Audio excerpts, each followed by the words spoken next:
الحمد للہ وکفا وسلام علی عبادہ الذین اصطفا اما بعد فاعوذ باللہ من الشیطان الرجیم بسم اللہ الرحمن الرحیم یا ایہا الذین آمنوا قوا انفسکم واہلیکم نارا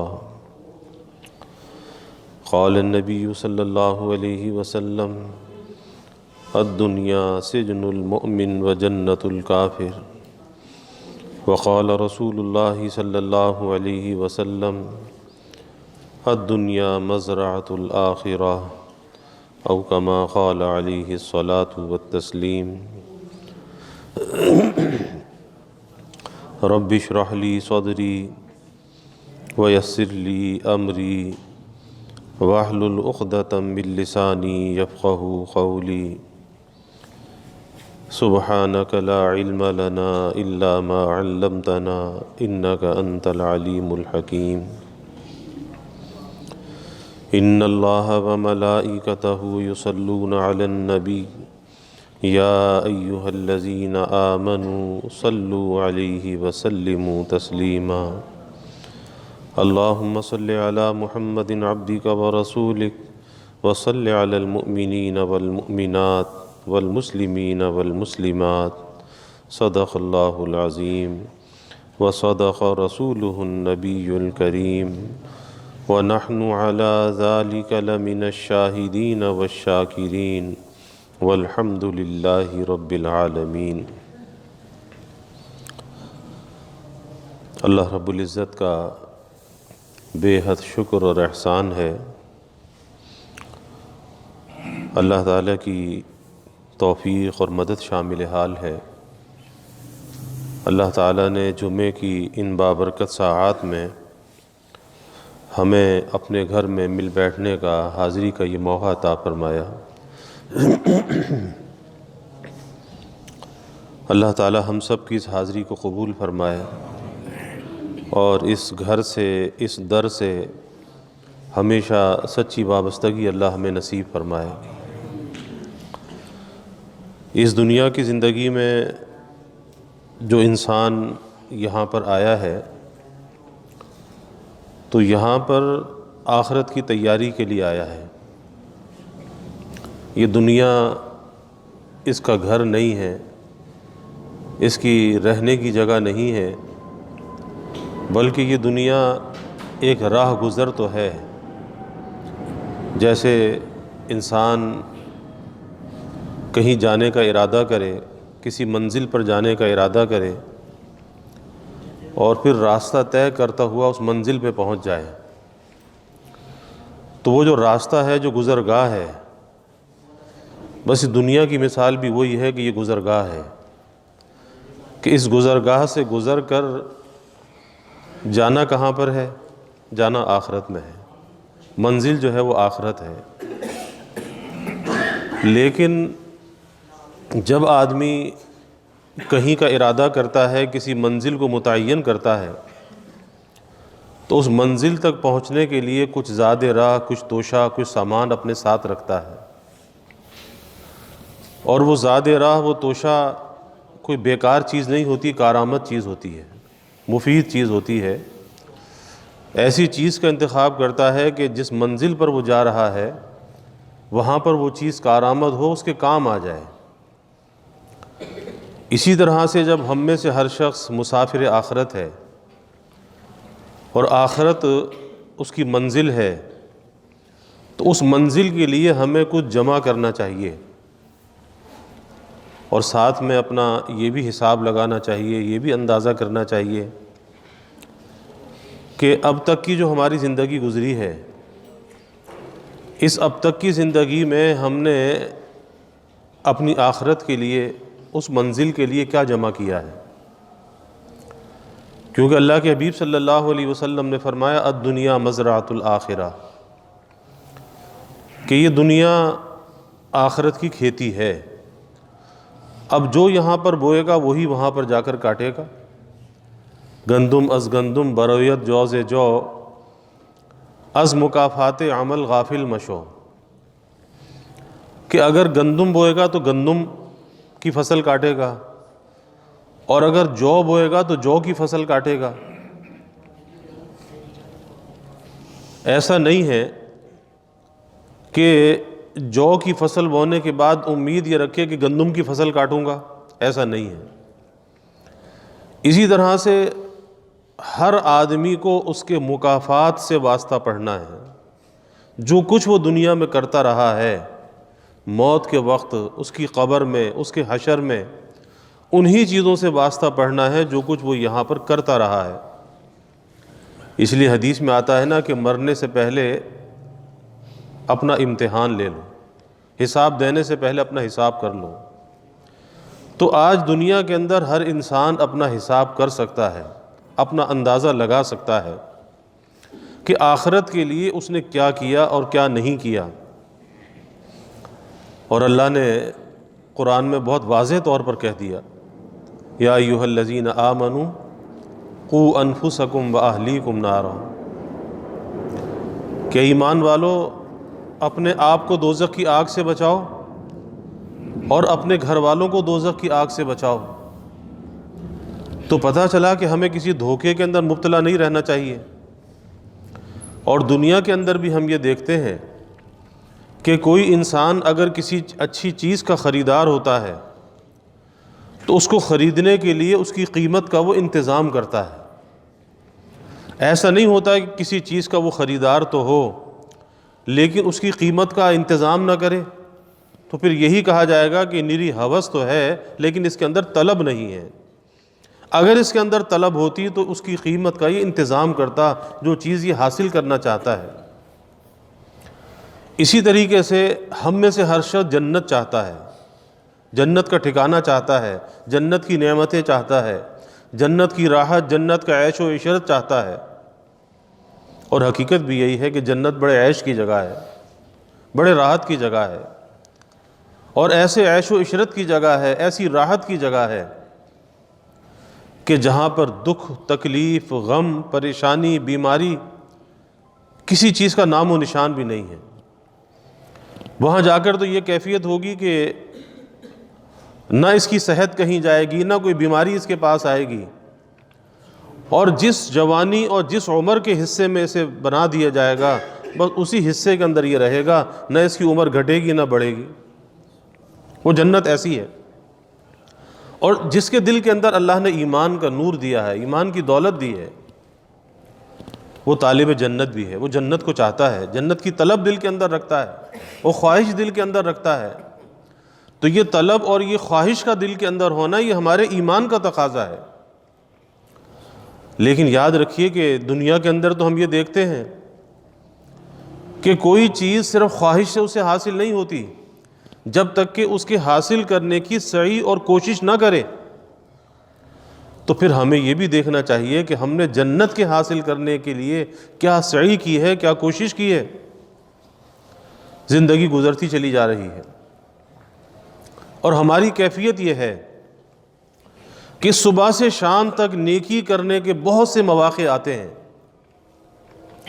لیکن ہم ٹال دیتے ہیں۔ گناہ سے بچنے کے مواقع آتے ہیں، ہم گناہ کو کر گزرتے ہیں۔ تو پتہ یہ چلا کہ یہ شخص جو راستہ تو طے کر رہا ہے، اس راستے کو کھوٹا کر رہا ہے، اس راستے کو خراب کر رہا ہے، یا اسے میدان تو دیا گیا فصل لگانے کے لیے کہ اچھی کوئی فصل لگا لے، لیکن اس فصل کے اندر یہ کانٹے بو رہا ہے، یہ جھاڑیاں اگا رہا ہے، پھر بھلا اسے راحت کہاں سے ملنے والی ہے؟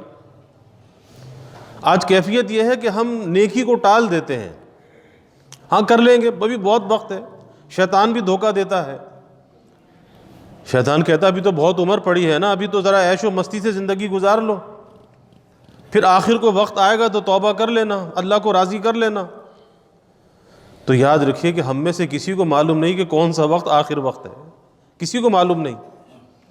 اور جب وہ پیغام اجل آتا ہے، وہ ملک الموت جب قبض روح کے لیے آتا ہے، جب انسان کی زندگی کی شام ہو جاتی ہے، پھر وہ ملک الموت آنے کے بعد مہلت نہیں دیتا، اچھا تو پہلے توبہ کر لے بعد میں تیری روح قبض کروں گا، پھر وہ مہلت بھی نہیں دیتا۔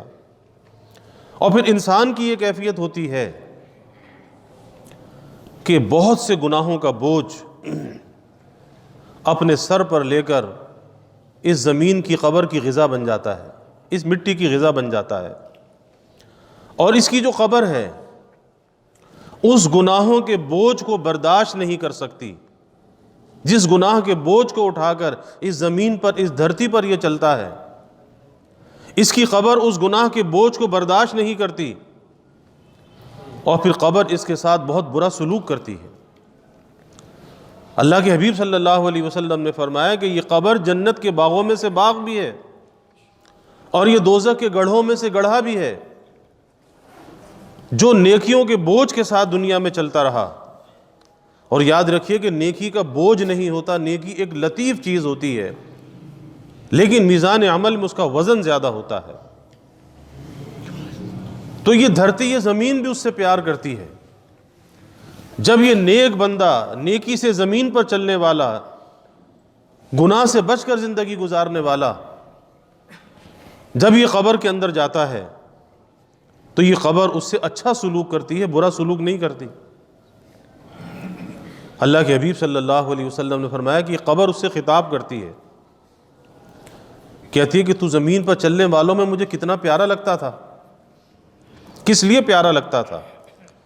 اس لیے کہ اللہ کی اطاعت کے ساتھ اس زمین پہ رہتا تھا، اللہ کی اطاعت کے ساتھ اس زمین پہ چلتا تھا، اللہ کا ڈر اور خوف تیرے دل کے اندر تھا، اور اس ڈر اور خوف کی وجہ سے تو اللہ کی نافرمانی نہیں کرتا تھا۔ تو زمین کہتی ہے کہ میں تیرے ساتھ کتنا اچھا سلوک کرتی ہوں، اور جو گناہوں کا بوجھ لے کر قبر میں جاتا ہے تو زمین اس سے بھی کہتی ہے کہ زمین، کہ اس زمین پر چلنے والوں میں تو مجھے کتنا برا لگتا تھا، کتنا مبغوض تھا، کتنا ناپسندیدہ تھا، اور دیکھ آج میں تیرے ساتھ کیا سلوک کرتی ہوں۔ تو سلوک تو دونوں کے ساتھ ہوتا ہے، نیک آدمی کے ساتھ بھی قبر کچھ سلوک کرتی ہے، اور برے آدمی کے ساتھ بھی قبر کچھ سلوک کرتی ہے، لیکن سلوک کا فرق ہوتا ہے کہ ایک بچہ مکتب میں اگر اپنا کام پورا کر کے آتا ہے، استاد اس کے ساتھ اچھا سلوک کرتا ہے، اور ایک بچہ مکتب میں، اسکول میں اگر اپنے کام کو کر کے نہیں آتا، سلوک اس کے ساتھ بھی ہوتا ہے لیکن برا سلوک ہوتا ہے، اچھا سلوک نہیں ہوتا۔ ایک بیٹا اپنے باپ کا کہنا مانتا ہے، اس کے ساتھ باپ کا سلوک اچھا ہوتا ہے، اور ایک بیٹا اپنے باپ کا کہنا نہیں مانتا، باپ کی نافرمانی کرتا ہے، تو پھر باپ کا سلوک اس کے ساتھ برا سلوک ہوتا ہے۔ اسی طرح سے یہ زمین، اس کا برتاؤ، اس کا سلوک تو دونوں کے ساتھ ہوتا ہے۔ اس لیے اللہ کے حبیب صلی اللہ علیہ وسلم نے فرمایا کہ اس گنہگار کو بھی خطاب کرتی ہے، تو مجھے کتنا برا لگتا تھا، اس زمین پر اللہ کی نافرمانی سے جیتا تھا۔ اور پھر آپ نے فرمایا کہ زمین اسے بھینچتی ہے، دباتی ہے، اور اس طرح سے دباتی ہے کہ اس کی دائیں کی پسلی بائیں کو نکل جاتی ہے۔ اپنے ہاتھ کی انگلیاں آپ نے دوسرے ہاتھ کی انگلیوں میں داخل کر کے فرمایا کہ ایک طرف کی اس کی پسلیاں دوسری طرف نکل جاتی ہیں، اس طرح سے اسے بھینچ دیتی ہے، اور پھر اس کی قبر کو اندھیرے کا گھر بنا دیا جاتا ہے، تنگ و تاریک بنا دیا جاتا ہے، اس کی قبر میں عذاب کو مسلط کر دیا جاتا ہے، اور وہ قبر دوزخ کے گڑھوں میں سے گڑھا بن جاتی۔ اور جو نیک آدمی قبر میں جاتا ہے تو یہ زمین اس کو بھی دباتی ہے، اس کے ساتھ بھی سلوک کرتی ہے، لیکن کس طرح سے دباتی ہے؟ فرمایا کہ جیسے ماں اپنے بچے کو سینے سے لگا کر دباتی ہے، پیار کے ساتھ، محبت کے ساتھ، جس میں بچے کو راحت ملتی ہے، ایک تحفظ کا احساس ملتا ہے، تو نیک آدمی کے ساتھ قبر یہ سلوک کرتی ہے۔ اور پھر اس کی قبر کو کھول دیا جاتا ہے، کشادہ کر دیا جاتا ہے، تا حد نگاہ، جہاں تک انسان کی نگاہ جا سکتی ہے اس کی قبر کو کشادہ کر دیا جاتا ہے، اس کی قبر میں جنت کا بستر بچھا دیا جاتا ہے، اور فرشتہ کہتا ہے کہ سو جا، ایسے سو جا جیسے دلہن سوتی ہے، بس اب تو سو جا، کیونکہ دنیا سے بہت تھکا ماندہ آیا ہے، ساری زندگی لڑتا رہا، نفس سے بھی لڑتا رہا، شیطان سے بھی لڑتا رہا، اور فکر کیا رہی کہ اللہ راضی رہے، اللہ کو راضی کرنا ہے، اللہ کو ناراض نہیں کرنا۔ اللہ یہ فکر ہمیں بھی عطا فرما دے کہ ہم اس زمین پر رہتے ہوئے اپنے نفس کو ناراض کریں، شیطان کو ناراض کریں، مگر اپنے رب کو ناراض نہ کریں۔ اللہ یہ فکر ہمیں عطا فرما دے، اور اس زمین پر اگر ہم جئیں تو رب کو راضی کر کے جئیں، رب کی رضا کے ساتھ جئیں، پھر یہ زندگی کامیاب زندگی ہے، پھر یہ زندگی قابل رشک زندگی ہے۔ اور بھائی اگر اس زندگی میں من چاہی کرتے رہے، جو من میں آیا، جو جی میں آیا وہ کرتے رہے، تو زندگی تو گزر جائے گی۔ زندگی تو گزر رہی ہے، یہ برف ہے کہ پگھل رہی ہے، یہ برف کسی کے قابو میں نہیں۔ ہو رہی ہے عمر مثل برف کم، چپکے رفتہ رفتہ دم بدم، کہ جیسے برف کا کام پگھلنا ہے ایسے زندگی بھی پگھل رہی ہے، مثل برف کے پگھل رہی ہے۔ ہم دھوکے میں مبتلا کہ ہماری عمر بڑھ رہی ہے، عمر بڑھ نہیں رہی، عمر گھٹ رہی ہے، کہ جتنی ہم گزار چکے اصل میں سے کم ہو چکی، باقی کیا بچا ہے؟ باقی تو بہت تھوڑا سا بچا ہے، اکثر تو گزار چکے۔ اب کس دھوکے کے اندر مبتلا؟ اب کون سے آخری وقت کا انتظار؟ ہو رہی ہے عمر مثل برف کم، چپکے رفتہ رفتہ دم بدم، کہ ہر سانس کے ساتھ ہی زندگی کی برف پگھل رہی ہے۔ اور سانس ہے ایک راہ روے ملک عدم، یہ سانس کا جو آنا جانا ہے نا، یہ ایسی منزل کی طرف سفر طے کر رہا ہے کہ اس منزل پر جا کر کوئی واپس نہیں آیا کرتا، کوئی لوٹا نہیں کرتا، ایسی منزل کی طرف اس کا سفر طے ہو رہا ہے۔ سانس ہے ایک راہ روے ملک عدم، اور دفعتاً ایک روز یہ جائے گا تھم۔ اچانک کہتے ہیں بھائی بندہ تو اچھا بھلا تھا، پتہ نہیں کیا ہوا، اچانک بس کچھ ایسے ہوا اور بندہ ختم ہو گیا، اچانک یہ ہوا اور بندہ چلا گیا، اچانک نوجوان تھا بس ایسے ہی چلا گیا، ابھی تو چھوٹا بچہ تھا پتہ نہیں کیا ہوا، بچہ چلا گیا۔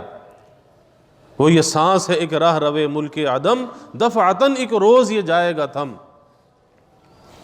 تو ساری چیزوں کو ہم دیکھتے ہیں، یہ حادثات، یہ سانحات، یہ واقعات، یہ اموات، یہ سب ہمارے سامنے ہوتی ہیں، اور ہمارے لیے اس کے اندر سبق اور پیغام ہوتا ہے۔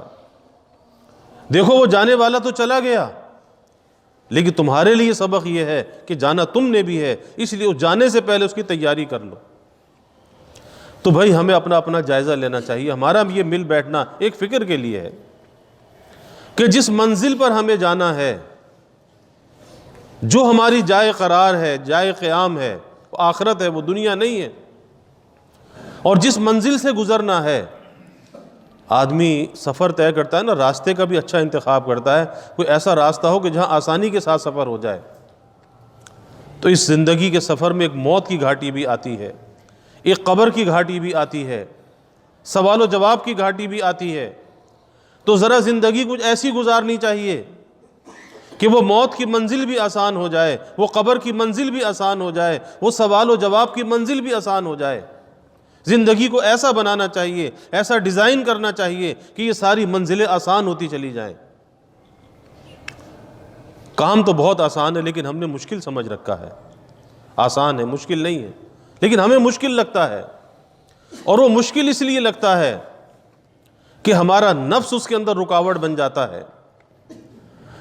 کام آسان اس اعتبار سے ہے کہ زندگی کی ایک فکر اگر ہو جائے کہ میں نے اللہ کو راضی کر کے جینا ہے، ہر وہ کام کرنا ہے جس سے میرا رب راضی ہوگا، اور جس سے رب ناراض ہوگا میں نے وہ کام نہیں کرنا۔ میں نے جھوٹ نہیں بولنا، میں نے ملاوٹ نہیں کرنی، میں نے کسی کو دھوکہ نہیں دینا، کسی کی غیبت نہیں کرنی، کسی کا مال نہیں مارنا، کسی کی زمین پہ قبضہ نہیں کرنا۔ ایک عزم ہے، ایک ارادہ ہے کہ زندگی کو سچائی کے ساتھ گزارنا ہے، ایک عزم، ایک ارادہ ہے۔ اور یاد رکھیے کہ جب بندہ دل کی سچائی کے ساتھ ارادہ کر لیتا ہے، دل کی سچائی کے ساتھ، یہ نہیں کہ زبان پہ کچھ ہے اور اندر سے کچھ ہے۔ زبان سے تو کہتا ہے کہ توبہ توبہ توبہ، مجھ سے گناہ ہو گیا، اور اندر سے پھر ارادہ ہے کہ پھر کروں گا، تو یہ سچائی نہیں ہے۔ اللہ دل کی سچائی کو دیکھتا ہے، اللہ دل کی نیت اور ارادے کو دیکھتا ہے کہ دل میں نیت اور ارادہ کیا ہے۔ تو جب بندہ یہ عزم اور ارادہ کر لیتا ہے، پہلا قدم جو ہے، وہ پہلا قدم بھی زندگی کو بدلنے کا یہی ہوتا ہے کہ بندہ ایک عزم اور ایک ارادہ کر لے.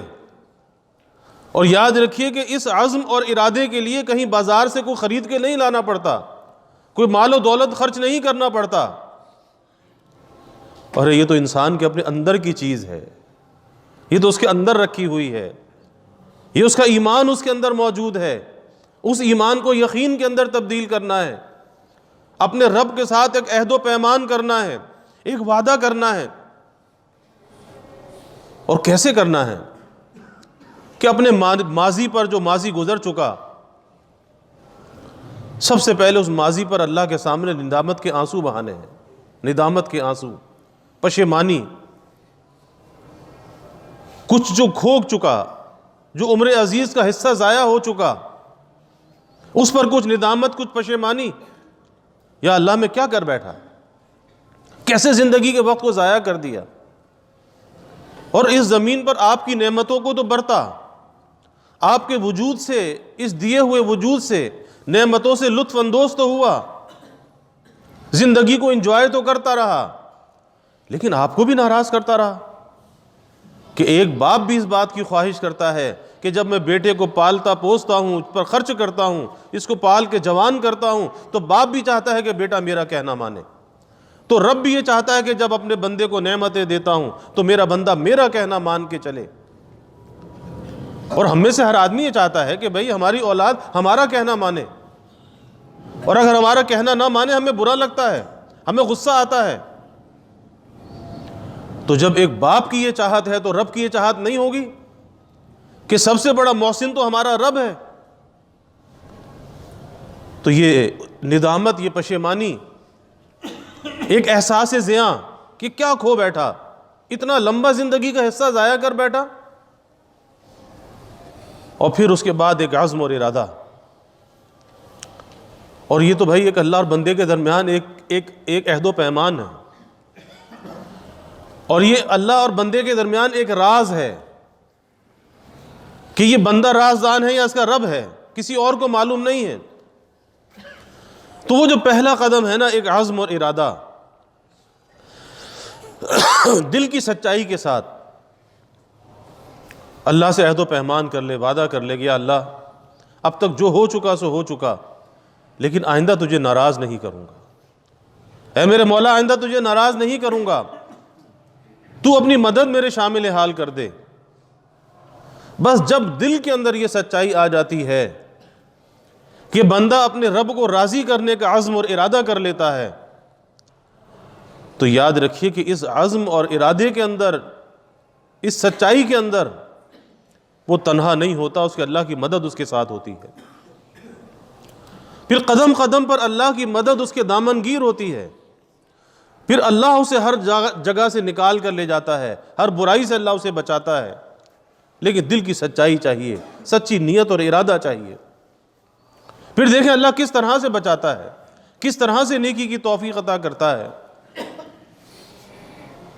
اور یہ جو انسان ہے نا، جو سستی، کاہلی، غفلت، نیکی کے موقع پر نیکی کو نہ کرنا، نیکی کے موقع پر نیکی کو ٹال دینا. آپ دیکھ لیجئے کہ میں کل بھی یہ بات عرض کر رہا تھا کہ بوڑھے آسانی سے مسجد میں پہنچ جاتے ہیں، نوجوانوں کو مسجد میں آتے ہوئے نہ معلوم کیا مصیبت ہوتی ہے، کیا پریشانی ہوتی ہے. ارے بھئی جوان آدمی تو اور زیادہ پہلے مسجد میں آنا چاہیے، جوان کی ہمت جوان ہوتی ہے. لیکن وہی بات کہ اپنی ہمت کو ضعیف کر رکھا ہے. بوڑھے کی ہمت تو جوان ہے کہ فجر میں بھی مسجد میں آ جاتا ہے، لیکن جوان کی ہمت ضعیف ہو چکی ہے، اس کے لیے آنا مشکل ہے، سست ہے، کائل ہے، نکما ہے. اور دنیا کا معاملہ ہو تو دنیا کے معاملے میں آگے، جس دنیا کو چھوڑ کے جانا ہے، جس دنیا کے بارے میں سوال اور جواب ہوگا، حساب دینا ہے، کہاں زندگی گزار کر آیا، جوانی کو کہاں پر بوسیدہ کر کے آیا، تو اس کی تیاری کا فکر نہیں کہ دنیا کے اندر اگر امتحان ہوتا ہے ساری رات جاگ کر تیاری کرتے ہیں، کل پرچہ دینا ہے، اور وہ بھی تو آخرت کا پرچہ ہونے والا ہے، اس کی تیاری کا کیا فکر ہے. اور ہم میں سے ہر شخص کا ہونا ہے کہ یہ عمر عزیز تمہیں دی تھی، اس کو کہاں پر گنوا کر آئے، کہاں گزار کر آئے، حساب ہوگا۔ ہم اس زندگی کے مالک نہیں ہیں، یہ زندگی اللہ کی ایک امانت ہے، اور اس امانت کے اندر اگر خیانت کی، کل قیامت کے دن پکڑ ہوگی، سزا ہوگی، اور وہ پکڑ اور سزا ایسی ہوگی کہ اس پکڑ اور سزا کا ہم تحمل نہیں کر سکتے، اس سزا کو ہم برداشت نہیں کر سکتے۔ انسان تو اتنا کمزور ہے کہ سر کا درد اس سے برداشت نہیں ہوتا، آخرت کی پکڑ کو کیسے برداشت کر سکتا ہے؟ پھر وہی بات آتی ہے کہ سوچنا چاہیے، سوچنا چاہیے، اپنا حساب کرتے رہنا چاہیے، اور اپنے بارے میں کسی خوش فہمی کے اندر مبتلا نہیں ہونا چاہیے کہ سب کچھ کرتے رہے اور پھر اپنے آپ کو تھپکی اور تسلی بھی دیتے رہے کہ نہیں نہیں سب ٹھیک ہے، سب ٹھیک ہے۔ یہ دھوکہ ہے، اس دھوکے سے اپنے آپ کو نکالنا چاہیے، اور اس دنیا میں اپنی قیمت کا ذرا اندازہ کر لینا چاہیے۔ ابھی تو ہمیں بڑا دھوکہ لگا ہے نا، ہم کہتے ہیں میں بڑا قیمتی ہوں، مجھ جیسا تو کوئی بھی نہیں ہے۔ یہ دھوکہ لگا ہے، دھوکہ لگا ہے کہ مجھ جیسا تو کوئی بھی نہیں۔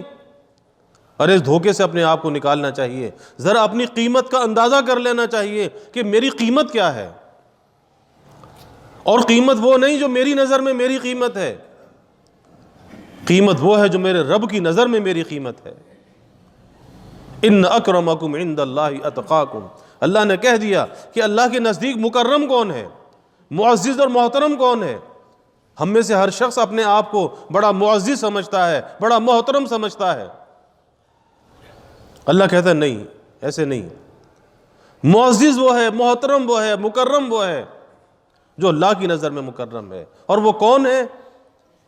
جو اللہ سے ڈرنے والا ہے، اللہ سے ڈرنے والا ہے۔ اور اللہ سے ڈرنے والا کون ہے؟ اس ڈرنے کی کیا نشانی ہے؟ اس ڈرنے کی کیا پہچان ہے؟ اس ڈرنے کی پہچان یہ ہے کہ وہ یہاں رہتے ہوئے آخرت کی تیاری میں لگا رہتا ہے، اس تیاری میں لگا رہتا ہے، تھوڑا تھوڑا جمع کرتا رہتا ہے، جمع کرتا رہتا ہے، اور پھر جس برتن کے اندر وہ جمع کرتا ہے اس برتن میں سوراخ بھی نہیں ہونے دیتا۔ کسی برتن میں کوئی جمع کریں اور سوراخ اگر اس کے اندر ہو تو نکلتا رہے گا۔ تو جہاں وہ نیکیوں کا اہتمام کرتا ہے آخرت کی تیاری کرنے والا، وہیں پر وہ گناہوں سے بھی اپنے آپ کو بچاتا ہے، ورنہ گناہ کی ظلمت ایسی ہوتی ہے جو نیکی کے نور کو بجھا دیتی ہے۔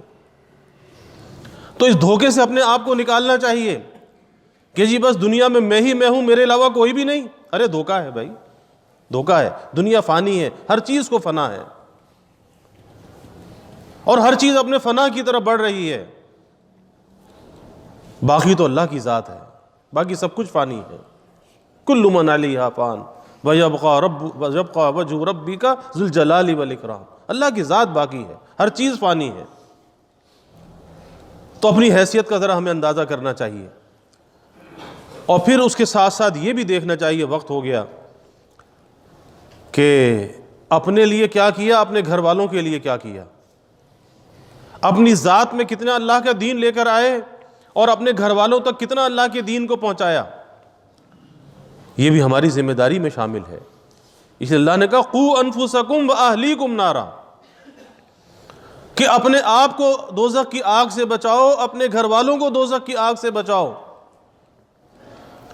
جہاں اپنے گھر والوں کے اچھے کھانے کا انتظام کیا، اچھے پینے کا، پہننے کا، اچھے مکان کا، اچھی سواریوں کا انتظام کیا، اور زندگی اس فکر میں گزر گئی کہ کل اولاد کا کیا ہوگا، کل ان کا مستقبل کیسا ہوگا، تو پھر یہ بھی فکر کرو کہ یہ مریں گے تو مرنے کے بعد ان کا کیا ہوگا، میرا مرنے کے بعد کیا ہوگا، میری اولاد کا مرنے کے بعد کیا ہوگا، اس کا بھی فکر کرنا چاہیے۔ اللہ ہم سے کہہ رہا ہے قوا انفسکم واہلیکم نارا، کہ اپنے آپ کو دوزخ کی آگ سے بچاؤ، اپنے گھر والوں کو دوزخ کی آگ سے بچاؤ۔ کہ بچہ کہنا نہ مانے تو غصہ آتا ہے، اور نماز نہ پڑھے تو غصہ نہیں آتا، بیوی نماز نہ پڑھے تو غصہ نہیں آتا، آخر کیوں؟ کل سوال ہوگا، حدیث میں آتا ہے ہر راعی سے اس کی رعیت کے بارے میں سوال ہوگا، اپنے ماتحت کے بارے میں سوال ہوگا، بیوی بھی ماتحت ہے، اولاد بھی ماتحت ہے، ملازم بھی ماتحت ہے، سوال ہوگا اللہ کا دین پہنچایا تھا؟ اور اگر اس جواب میں ناکام ہو گیا، اوندے منہ جہنم میں پھینک دیا جائے گا۔ تو یہ معمولی بات نہیں ہے۔ اپنا بھی فکر کرنا چاہیے، اپنی اولاد کا، اپنے گھر والوں کا فکر کرنا چاہیے کہ اللہ کا دین ان تک ہم پہنچائیں، اور وہ جب ہی پہنچا سکتے ہیں کہ پہلے اللہ کے دین پر خود تو عمل کرنے والے بن جائیں۔ اور اگر ہم نے اپنے آپ کو بدل لیا، اپنی زندگی کو بدل لیا، اس تبدیلی کے جو اثرات اپنی ذات تک محدود نہیں رہتے، وہ خود بخود دوسروں میں منتقل ہوتے ہیں۔ آپ دیکھ لیں کہ گھر میں اگر ماں نماز پڑھتی ہے، ایک چھوٹی سی بچی، اسے پتہ نہیں کہ ماں کیا کر رہی ہے، لیکن وہ بھی چھوٹا سا مصلی بچھا کر جیسے ماں کرتی ہے ویسے وہ بھی کرنے لگتی ہے۔ یہ کیا ہے؟ اس نیکی کا اثر ہے، نیکی کا اثر ہے۔ ابھی کچھ نہیں پتا کہ نماز کیا ہوتی ہے، لیکن چھوٹی سی بچی ہے، جیسے ماں کو نماز پڑھتے دیکھتی ہے ویسے خود بھی کرنے لگتی ہے۔ تو ذرا زندگی ایسی بنانی چاہیے، گھر کے ماحول کو ایسا بنانا چاہیے کہ خود بخود نیکی پر طبیعت چلنے لگے، نیکی پر طبیعت چلنے لگے۔ آج تو افسوس ہوتا ہے کہ گھروں کے ماحول کو ہم نے بگاڑ رکھا ہے۔ پہلے تو کیبل اور کنکشن اور ٹیلی ویژن کا رونا تھا، اب تو یہ سوشل میڈیا آ گیا۔ اس سوشل میڈیا کی لعنت نے بربادی پھیلا دی، جس نے بے حیائی کے دہانے کھول دیے، رشتوں کا عزت اور احترام ختم کر دیا، ناجائز تعلقات کے دہانے کھول دیے۔ آپ اندازہ لگائیے کہ عزت اور آبرو محفوظ نہ رہی، حیا محفوظ نہ رہی، حیا کا جنازہ نکل گیا۔ اور جب حیا چلی جائے پھر حدیث میں آتا ہے کہ جو چاہے انسان کر گزرے، کہ آج خلوتیں بھی ناپاک ہیں، تنہائی ہے، خلوت ہے، کوئی موجود نہیں ہے۔ ارے اس تنہائی اور خلوت میں تو یاد یار ہونی چاہیے تھی، اس کا دھیان اور استحضار ہونا چاہیے تھا، لیکن یہ موبائل فون ہاتھ کے اندر ایسا ہے جس نے بے حیائی کے اندر مبتلا کر رکھا ہے کہ آنکھوں کا زنا، خیالات اور تصورات کا زنا، نہ معلوم کیا کیا گند اور کیا کیا برائی، اب اس کی تفصیل کا وقت نہیں۔ آج اس نے بربادی پھیلا رکھی ہے، اور شوق سے اپنے بچوں کو لا کر دے دیتے ہیں، اور پھر بچے جب ان برائیوں کا شکار ہوتے ہیں تو پھر ایسے ایسے واقعات رونما ہوتے ہیں کہ زبان پہ نہیں لائے جا سکتے، کہ بچیاں گھروں سے جا رہی ہیں، بچیوں کی آبرو غیر محفوظ ہو رہی ہے۔ شادی شدہ مرد ہے تو ناجائز تعلقات میں مبتلا، اور شادی شدہ عورت ہے تو ناجائز تعلقات میں مبتلا۔ اندازہ لگائیے، اللہ نے جائز اور حلال ذرائع دیے ہیں، پھر ناجائز تعلقات کے اندر مبتلا۔ تو سوچنا چاہیے کہ زندگی کس ڈگر پہ جا رہی ہے، اور اگر ہم نے ابھی اس پر بریک نہ لگایا، ابھی روک تھام نہ کی، ان لعنتوں سے اپنے آپ کو، اپنے بچوں کو نہ بچایا، تو پھر آئندہ آنے والی نسلوں میں نہ معلوم پھر کیا ہوگا۔ پھر گھر میں عبداللہ عبد الرحمن نام بھی ہوگا یا نہیں ہوگا، پھر کیا ہوگا پھر معلوم نہیں ہے۔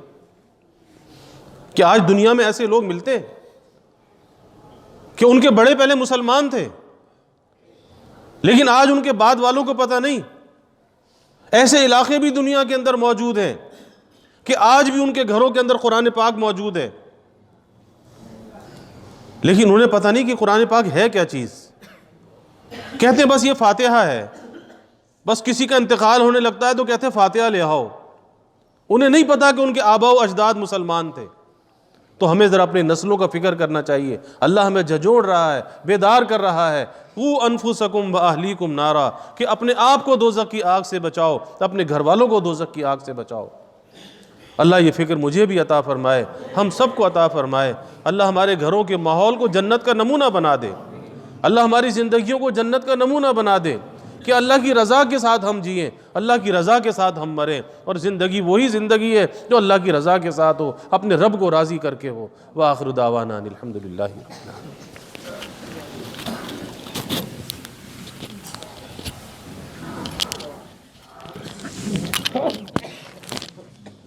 اور اگر آپ نے ابھی تک ہمارا چینل سبسکرائب نہیں کیا تو فوراً سبسکرائب کیجئے، ساتھ ہی بیل آئیکن پر کلک کریں تاکہ مزید آنے والی ویڈیو ہیں وہ آپ کو وقت پر ملتی رہیں۔ اللہ حافظ۔